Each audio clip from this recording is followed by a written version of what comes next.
Introduction. The medieval black fire method that heated castles for 48 hours on a single log. Imagine this, January 2026. The sky turns steel grey as winter storm fern tears across the American South. Ice-laden winds snap power poles like matchsticks. In minutes, more than 1 million people vanish into the freezing dark. Inside expensive, smart homes, thermostats flicker, then die.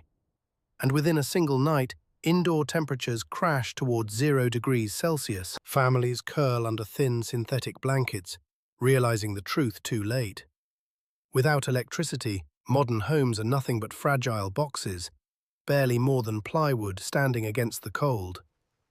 In panic, people reach for propane heaters or indoor generators, and the tragedy follows quickly.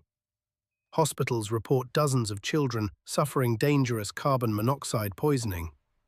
We live in the age of satellites, smart grids, and AI, yet one winter storm is enough to collapse our comfort and expose how unprepared we truly are. But 600 years ago, during the brutal Little Ice Age, ordinary peasants and mighty castle lords survived far harsher winters without a single watt of electricity. Their secret wasn't modern insulation or fossil fuel heat or any technology we rely on today. It was a forgotten principle of fire itself, an engineering insight so effective it could keep a fortress warm for days on just one log. Welcome to Historia Prime. Today we revive that lost protocol. It is called the Black Fire Method, a top-down combustion system that turned thick stone walls into giant thermal batteries and kept Nordic hunters alive through nights that would kill most modern households. And by understanding it, you will see exactly why our advanced heaters cannot compete with medieval thermal physics, and how you can apply these ancient survival techniques in your own home the moment the grid goes down. So take a breath. The storm is coming again, and it's time to light the black fire. Part 1. The illusion of modern comfort and the insulation paradox. To understand why the black fire was such a breakthrough, we need to confront a hard truth about our own homes. Modern houses, for all their insulation and engineering, become dangerous the moment the power goes out. Everything we depend on is built around a single metric, the R value. It measures how well fiberglass and synthetic foam resist the movement of heat. And yes, it works, beautifully even, but only as a furnace keeps pumping warm air into the system without interruption. The second that flow of energy stops, the illusion of comfort collapses. Because modern homes have almost no thermal mass, they cannot store heat, they cannot hold it, and so they lose it in a straight, brutal line until the temperature inside matches the temperature outside. A house sitting at a cozy 70 degrees will drop to freezing in less than 2 days. That is not a home, that is a box, leaking heat into the night. Now, shift your imagination backward 600 years. You stand in the ruins of a medieval castle. The wind slices through broken windows and missing stones, and your first instinct is to think, how did anyone survive winter in here? But what you are seeing is a corpse, an empty shell whose living systems are long gone. When these castles were alive, when fires roared inside their halls, the story was entirely different. Those massive walls of granite, limestone and sandstone acted as enormous thermal batteries. Their density, conductivity, and specific heat capacity created what physicists call thermal inertia. Stone absorbs heat slowly, but holds it fiercely, then releases it back into a room long after the fire has died. A castle charged with heat from a top-down black fire could maintain livable warmth for 3 full days with no new fuel at all. Compare that to a modern home that collapses into freezing temperatures within 48 hours. One structure was built to survive winter. The other was built to survive the electrical grid. And so a question rises. How did medieval engineers generate enough concentrated heat to load these giant stone batteries without endlessly chopping wood or burning entire forests to the ground? To answer that, we must descend into the forgotten chemistry of the black fire, the fire that burns downward and burns twice. Part 2. The science of black fire and top-down combustion.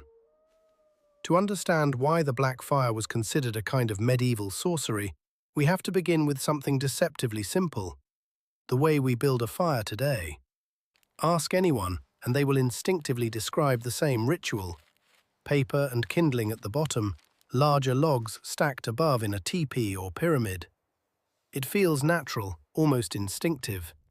Yet according to the blacksmiths, hunters, and castle keepers of the Middle Ages, this familiar method is completely wrong. Not just inefficient, but wasteful on a level that would have shocked our ancestors. Because when we build a bottom-up fire, the flame sits below the main fuel load. As those lower logs ignite, their heat rises and triggers pyrolysis in the wood above. The unburned logs begin to sweat out moisture, tars, and thick clouds of volatile gases. Most of that material never burns. It simply floats upward as dense smoke and disappears straight up the chimney. Half the energy in your wood, quite literally half, drifts into the night as unburned fuel. The medieval solution was to flip the entire combustion process upside down. What they created was the black fire, a deliberate top-down ignition system that forces smoke to become fuel instead of waste. Here is how the old masters built it. They placed their largest, heaviest logs tightly at the bottom of the hearth. Above that, they cross-laid medium logs, and only at the top did they build a small crown of tinder and kindling.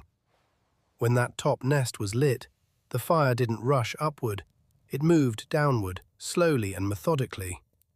As the heat sank through the stack, the thick lower logs began to release their gases. But this time, those gases had no escape route except through the blazing flame front already burning above them. And that is where the magic happens. The rising gases collide with a wall of intense heat, ignite instantly, and undergo a secondary burn. What would have been smoke becomes fuel. What would have been waste becomes energy. And what would have been a smoky yellow flame transforms into something far more powerful. A true black fire burns fiercely and cleanly, reaching temperatures between 600 and 800 degrees Celsius. At those temperatures, wood molecules split apart, break down into carbon monoxide, hydrogen and methane, and then oxidize completely into heat. The moment you see the flames shift from soft yellow to sharp dancing blue, you know you've crossed the threshold. That blue tint is the signature of total combustion. Almost no particles, almost no waste, just pure thermal output. And the result is staggering. Instead of the typical 30% efficiency of an ordinary campfire, the black fire approaches 90%. Instead of 4 hours of heat, you can stretch the same mass of wood to nearly 24. Medium households weren't surviving winter with bigger fires. They were surviving with smarter ones. Fires that burned the smoke itself. Fires that unlocked the full chemical potential of every log. This is the hidden science of black fire. Not more fuel, but more understanding. Not bigger flames, but cleaner, deeper combustion. And once you grasp this principle, you begin to see how a single log could heat a castle for 2 full days. Part 3. The Kachel Ofen and the Chimney Labyrinth. But of course, even the fiercest black fire would mean nothing if all that precious heat simply vanished up the chimney. Medieval engineers understood this better than anyone. They knew that fire alone does not keep a home warm. Heat must be captured, slowed, guided, and so they built something extraordinary, a thermal labyrinth hidden inside the very bones of their fortresses. Unlike the straight, narrow stovepipes we use today, medieval chimneys were engineered like underground rivers turned vertical. They used double flues, branching chambers, and long, winding channels carved deep into the stone. When the blue flame exhaust of a black fire entered this maze, it could not escape freely into the sky. Instead, it was forced to travel slowly through thick stone corridors, giving up its heat with every twist and turn. The chimney itself became a radiator, massive, dense, and warm to the touch long after the fire went out. From this principle emerged one of the most brilliant heating devices ever created, the Kachelofen. In German-speaking lands and across Eastern Europe, these masonry heaters became the quiet heart of winter survival. They looked almost like tiled monuments, vast bodies of ceramic and fire brick rising from the floor, each one capable of storing an entire day's worth of heat inside its glowing core. And their operation was deceptively simple. Each morning, a family would ignite a high-intensity black fire inside the Kachelofen. They weren't lighting it for ambience. They were charging the heater like a battery. For 1 to 2 hours, the fire would roar at full power, burning clean, pushing its hottest gases through the internal labyrinth. Then, once the wood had collapsed into bright coals, the family would shut the air intake and close the chimney damper. No more oxygen, no more flame, just a captive reservoir of heat sealed within hundreds of pounds of masonry. What followed bordered on magic. For the next 12 to 24 hours, long after the fire itself had died, the Kachelofen radiated a steady, gentle warmth, somewhere between 40 and 60 degrees Celsius, like the slow heartbeat of the home. There was no smoke, no constant feeding of logs, no stumbling out of bed at 3 in the morning to restart the fire. Instead, there was thermal inertia in its purest form, a controlled release of stored energy that made winter survivable. And as you imagine this, stone walls breathing out warmth, ceramic tiles glowing softly in the dark, something becomes clear. Medieval people didn't defeat the cold by fighting it constantly. They beat it by understanding the physics of heat, by mastering the movement of fire, and by building systems that worked while they slept. This is what modern heaters cannot do. They generate heat, yes, but they do not hold it. They do not store it. And without storage, warmth becomes fragile. But with the black fire and the chimney labyrinth, medieval families turned their homes into engines of endurance. Homes that stayed warm long after the flame went out. Part 4. The Rakovalkeia, surviving 48 hours in the ice. But what if you didn't have a castle's stone walls or a Kachelofen's ceramic heart? What if winter found you far from home, deep in a Nordic forest where the temperature could kill a person in hours? This is where the black fire reveals its most extreme and elegant form. The Finnish hunters called it the Rakovalkeia, the gap fire, and for those who wandered the Arctic frontier, it was nothing less than the difference between life and death. Imagine standing in a world made of silence and ice, where the snow beneath your boots creaks like breaking glass. There is no shelter, no masonry, no room to trap heat. Yet the ancestors who roamed these frozen landscapes learned to build a fire that could burn, unsupervised, for an entire night, or even 2. And not only burn, but radiate its warmth in a way that felt almost human, almost like a living presence pressed against your skin. This is the genius of the Rakovalkeia. Hunters would begin by finding 2 massive, dead-standing pine or spruce logs, trees dense with resin and dry from decades of winter winds. They flattened one side of each log, then carved a shallow airway trench along the lower one. The 2 logs were stacked horizontally, held in place by green wood stakes driven deep into the frozen ground. Green wood doesn't catch fire easily, it stands guard. Then came the heart of the design, the gap. With small wedges, they lifted the top log just slightly, creating a thin but controlled space between the 2 giants. They packed it with pine resin and shavings, nature's accelerant, and set it alight. But unlike an open flame, this fire was starved of oxygen. It couldn't roar. It couldn't consume the logs in a blaze. Instead, it smoldered slowly along the inner faces of the timber, moving like a glowing red serpent in the dark. Because of that restricted airflow, the burn rate dropped dramatically. An 8-inch log could keep a hunter warm for a full 8 hours. But when Finnish soldiers during the harshest winters used 24-inch resin-rich pines, a single rakovalkeia produced a dome of infrared warmth for more than 48 hours straight. No tending, no feeding, no waking up every hour in the dark and cold. Just a continuous, steady radiation of heat, directed horizontally along the body like a blanket made of fire. And that is the secret. Modern heaters blast convective air that disappears the moment the machine stops. But the rakovalkeia radiates long-wave warmth that sinks into your muscles, your bones, even the earth beneath you. It creates a microclimate in the snow, a pocket of survivable space carved out by pure understanding of combustion physics. What the medieval castle did with stone, the Arctic hunter did with timber. Two different worlds, one identical principle. Retain heat, direct it, stretch it across time. The rakovalkeia was not simply a fire, it was a survival engine, built from nothing but cold, wood, and knowledge. Part 5. Adapting ancient survival for the modern crisis. So now we arrive at the question that truly matters. After seeing how medieval people engineered heat that outperformed our smartest homes, how do we bring this lost wisdom into our own fragile world? When the next winter storm fern hits, when the grid goes dark and the thermostat fades to black, how do you protect your household with nothing but knowledge and a flame?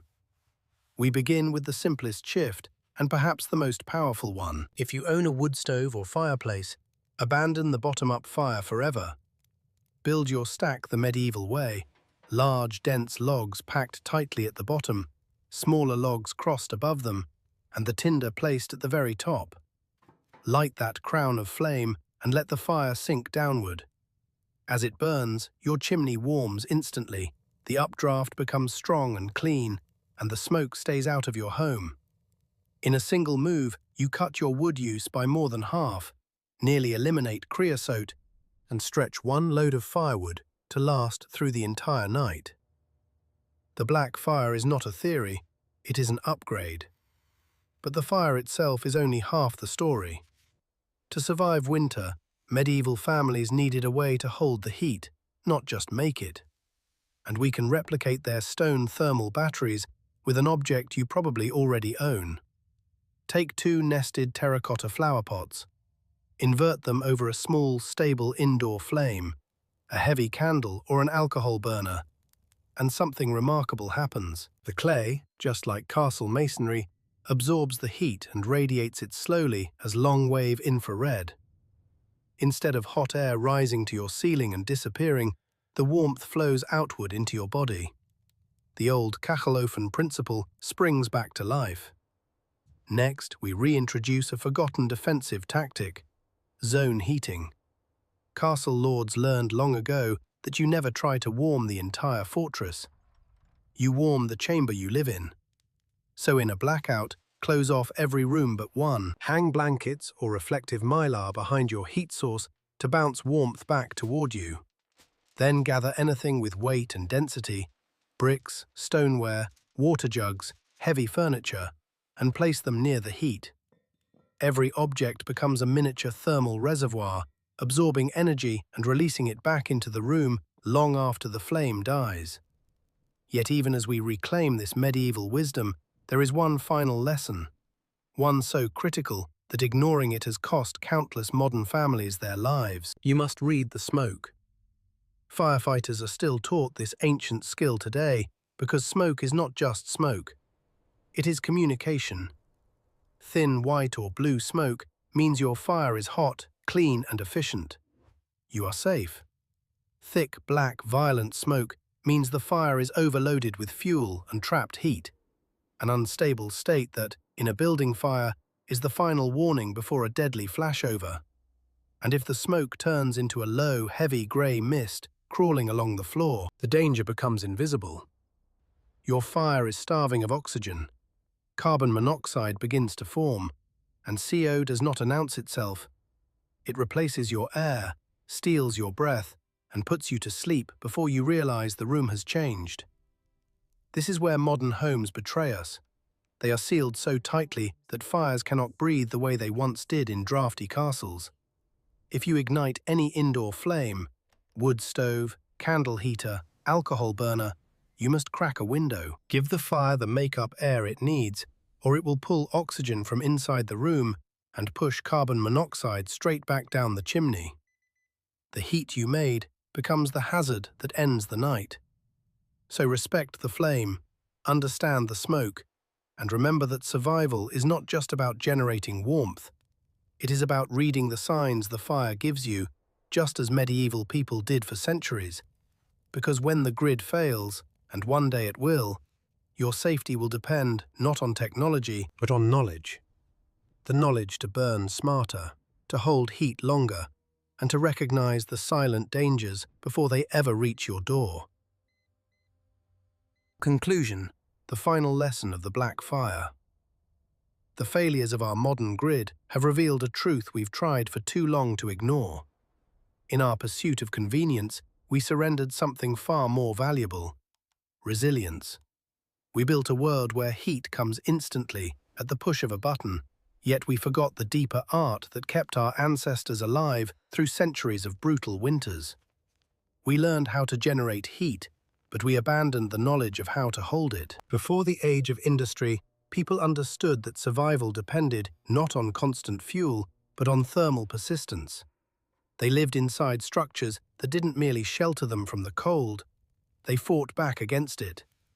A medieval castle's brilliance wasn't only in its walls or battlements, but in its ability to store the soul of a fire within stone and return that warmth slowly, steadily, long after the flames had died. By mastering the chemistry of the Black Fire and embedding its heat inside massive masonry, our ancestors discovered something profound. They proved that one single log, burned with precision and understanding, could outperform even the most advanced furnace, because the furnace relies on a grid, and the grid relies on luck. But the Black Fire relies only on knowledge, and so the question falls to us: when the next great freeze arrives, and it will, what kind of home will you be living in? Will it be a fragile box, waiting for a wire to stay alive? Or will it be a fortress of warmth, powered by the same ancient principles that carried humanity through the coldest centuries of its existence? Will you wait for the thermostat to save you, or will you learn to light the Black Fire? Think about it. Thank you for exploring the lost engineering of the past with us here on Historia Prime. If these ancient survival lessons sparked something in you, consider liking the video, subscribing to the channel, and sharing it with someone who might need this knowledge before the next winter storm arrives. Stay warm, stay aware, stay smart, and above all, never forget the lessons carved into the centuries behind us. I'll see you in the next episode.